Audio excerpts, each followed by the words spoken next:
65 centimeters in feet? First of all, we need to know the value of 1 centimeter in feet.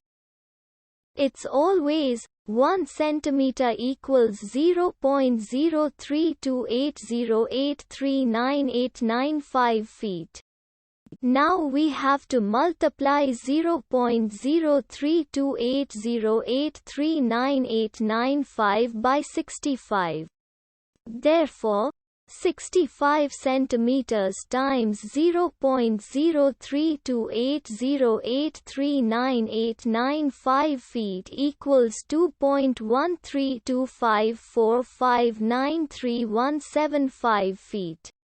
So, in other words, 65 centimeters equals 2.13254593175 feet. We hope you have enjoyed this video. Please like and subscribe to our channel for more videos like this.